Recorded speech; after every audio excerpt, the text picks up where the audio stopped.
Hello, my name is Dawson Baracani of Media and Communications 399, taught by Professor Tracy Tinga. I'm sitting here with Sam Grillo. Sam is an assistant athletic trainer here at UMBC for the men's soccer team and the men's and women's track and cross country teams. Sam was nice enough to accept my invitation to interview him to discuss his knowledge on the role the media has played in the rising awareness of concussions. I chose Sam for this interview because I got to know him a little bit last year. And I knew he would be the perfect candidate to discuss the topic of my research paper. Sam's a younger guy, only a few years older than me. I'm 23 years old, and many of us in this generation are impacted greatly by the texts that we learn through the media. So Sam, if you don't mind, could you tell us a little bit about yourself, maybe your age, academic history, and how long you've been an athletic trainer? For sure. So, like Dawson said, my name is Sam Grillo. I'm 25 years old. I am an athletic trainer here at UMBC. I got my bachelor's at Lebanon Valley College in exercise science, and then further went on and got my master's in athletic training. And I graduated in 2021, so I've now been a full-time athletic trainer for 2 full years, and this is my 3rd year of being a full-time athletic trainer. Okay, awesome. So have you been an athletic trainer anywhere else than UMBC?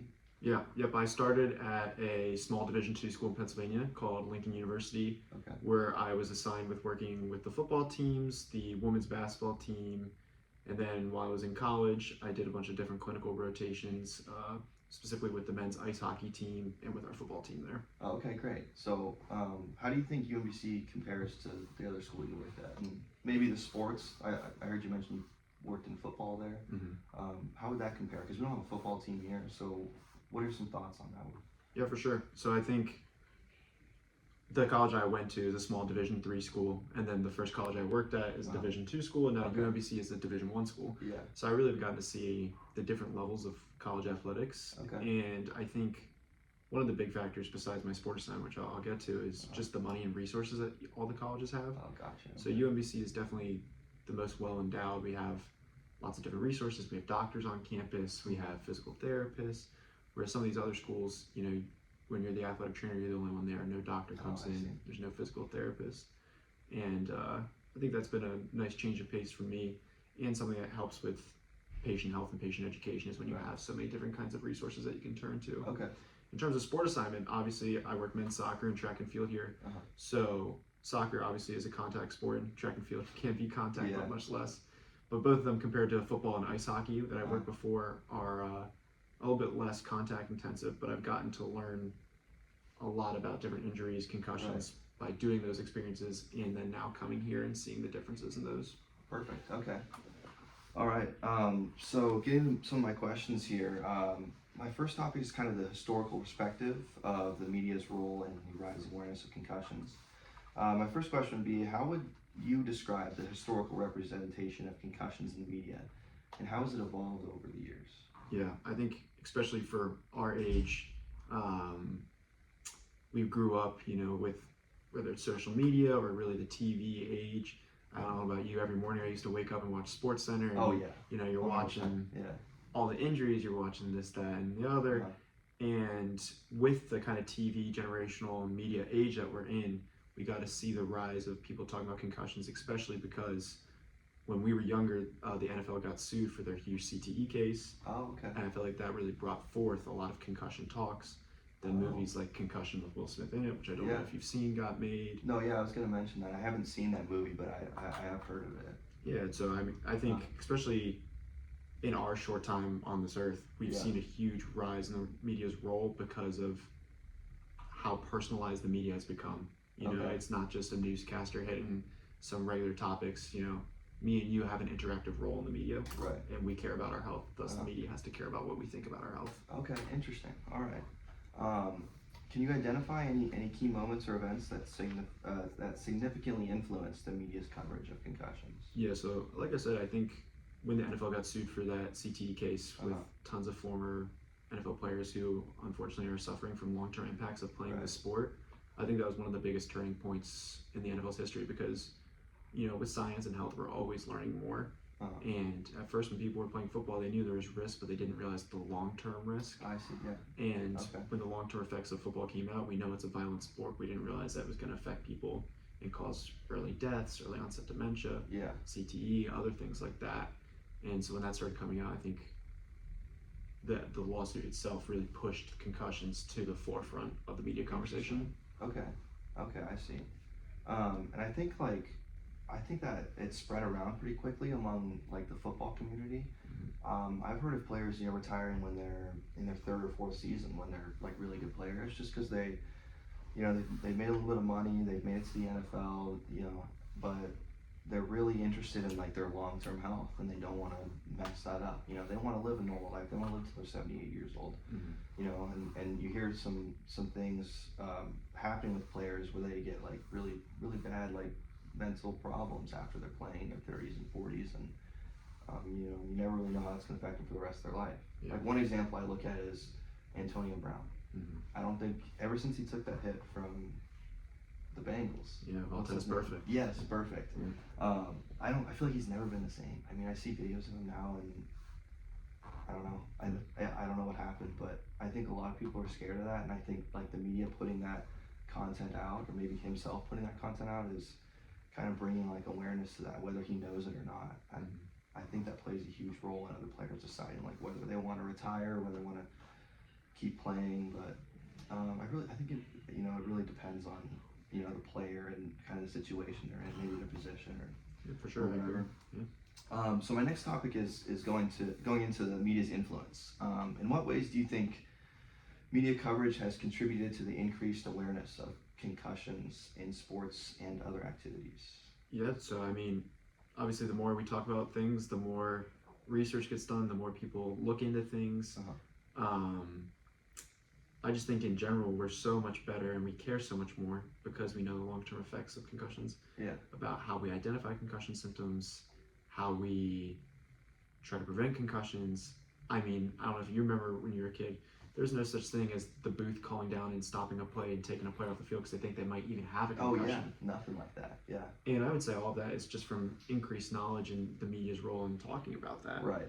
I think I completely agree. Especially like I said with the movie Concussion by Will Smith, that opened a lot of people's eyes to what the NFL really wasn't doing, and when it was very visible what the NFL wasn't doing, the NFL, which is obviously a huge entertainment industry in itself, had to step to the forefront and push concussion awareness and concussion research to the general public, because obviously the NFL is the biggest football organization in the world, but there's millions of kids who play Pee Wee football, and they are in themselves responsible for the health of those kids and pushing safe practices onto them. Okay. So you think that's kind of a trickle effect coming down from the highest level of football all the way down to high school youth football? Okay. For sure. I mean, you see NFL players rocking those funny looking concussion caps in practice now. When we were kids, did you play football when you were a kid? I didn't, but I definitely had friends who played football. I got you.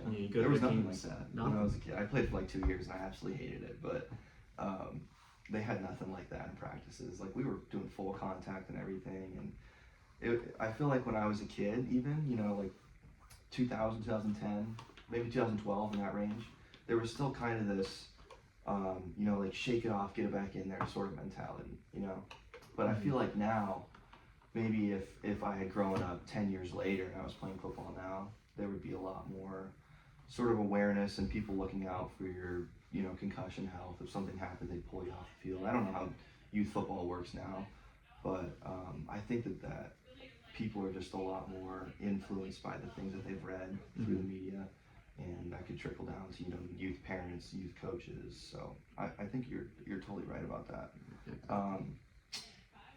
My next topic is the impact on policies and regulations. Have you observed any correlation between media coverage of concussions and changes in policies or regulations in sports or other industries? Yeah, I mean, for sure. Just talking about youth football, I would say, I mean, not everywhere in the country, but the majority of the country for Pee Wee football, they don't even allow tackle football for kids 8 and under anymore. Really? Okay. They're transitioning more to flags, or two-hand touch, and then as kids develop and get a little stronger, then they're like, okay, now we can start doing some hitting. Okay. I see. And, everything kind of has changed in the way that college football programs, we're decreasing tackling days, we're decreasing impacts, because we know that even things that aren't diagnosed as concussions, any kind of head impacts can lead to long-term brain damage. Right. So just policies like that, and you'll see new technology, like we said, those little bubble helmets, or it used to only be one helmet in the NFL, but now it's all regulated that there needs to be a governing body that approves each helmet to help with any kind of skull fracture or concussion. And you have all these different technologies, and we're learning all these new things, and now helmets and equipment are getting more regulated in the fact that we want to make sure that they're safe and they're not just this thing that looks cool. Right. No, totally. Okay. And one thing I could think of, maybe a policy that's come to change over the last 10 years, is the targeting rule. Mm-hmm. Yeah, for sure. The targeting rule has really impacted. I think it's decreased the amount of concussions. I'm not sure if it was the NFL or in youth sports. I think it was youth football or high school football that I read this, but it has decreased concussions by 5%. Mm-hmm. So it is doing something. It is impacting the players and their concussion health. And we see that, all throughout football now. For sure. It's not just something where, you're impacting the other player's health by leading with your head or going and, lowering your head or whatever, but you're impacting your team because you get that penalty, and, it's a max penalty, it's 15 yards. So I think that has had a great impact on, reducing concussions in high school football or youth football.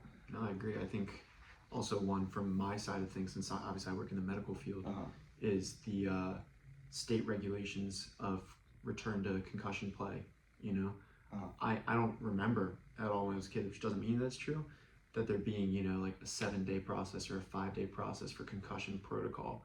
Now whenever a player gets a concussion, you'll hear the term concussion protocol. Yeah. Back in the day, it used to be, well, whenever they feel better, they'll go back in. Right. Yeah. But now we know, there needs to be steps. We need to gradually return them, and that's been put into law in a lot of states. For example, Maryland, you have to submit a concussion protocol to the state to prove that you are doing the correct steps for concussion. I see. Okay.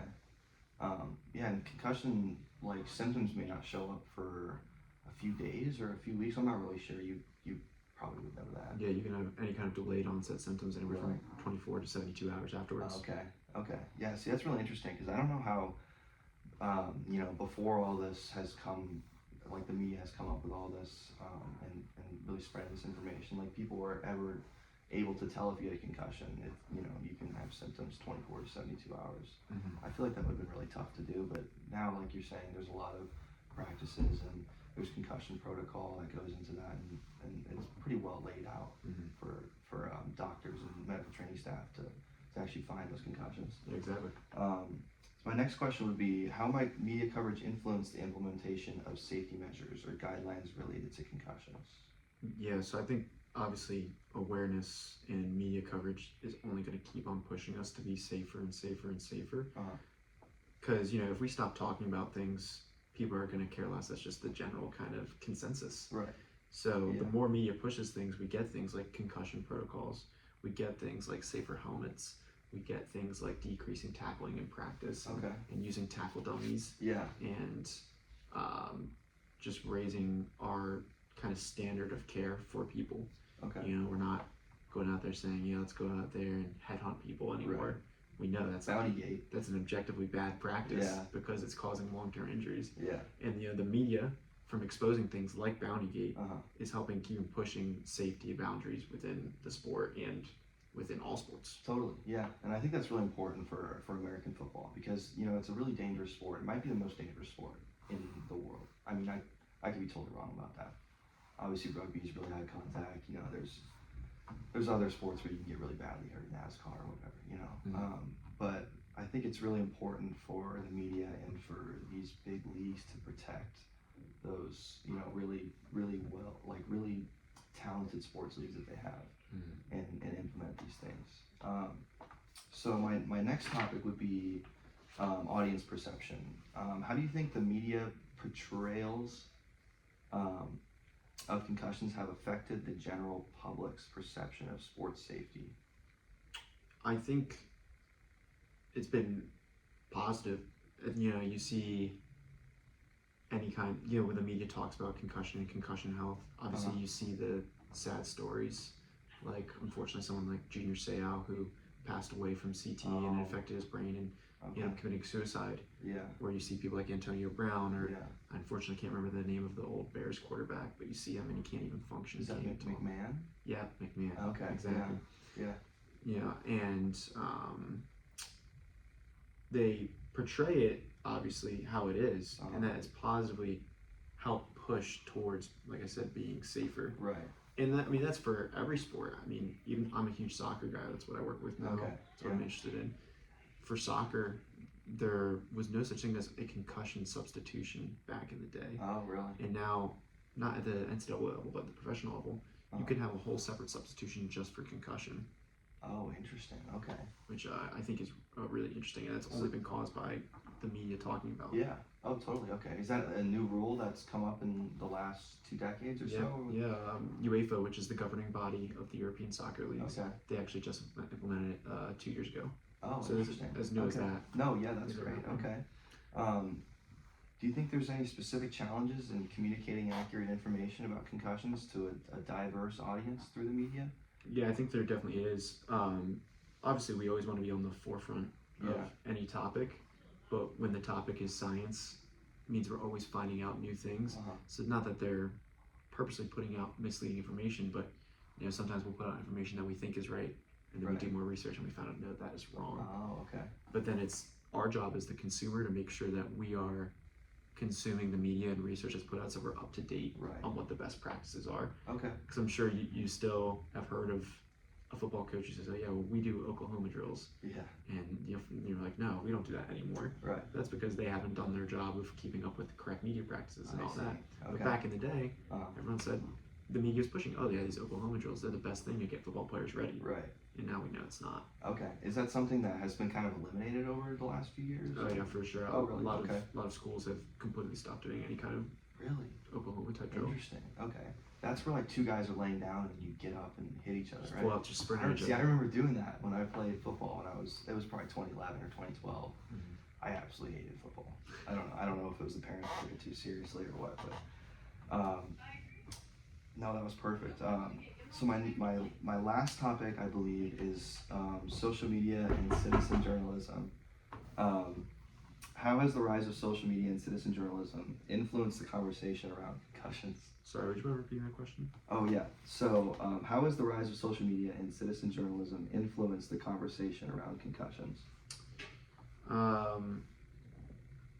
Well, I think kind of like I've been saying, when we have an active role in the media, each individual person, that means personal topics become more important. Right. Maybe sharing stories. Yeah. It couldn't just be an NFL player. It could be, your buddy that plays high school football. Exactly. Right. Or, some local kid in your community, he was a talented football player, and like you said, maybe he retired right after high school because he had 3 or 4 concussions, and doctors recommended, hey man, we think you're talented, you maybe could go places, but for the safety of your brain, your long-term health, you just sit down. And when you're in a local community and you hear that, it's not, unfortunately, not a unique story, so it keeps on getting passed around to each person. Okay. Yeah, no, I think that's really important, that is to share maybe even those smaller stories that are happening. Maybe it's at like a D2 or a D3 school, if the awareness of that gets around and people are more informed because of it.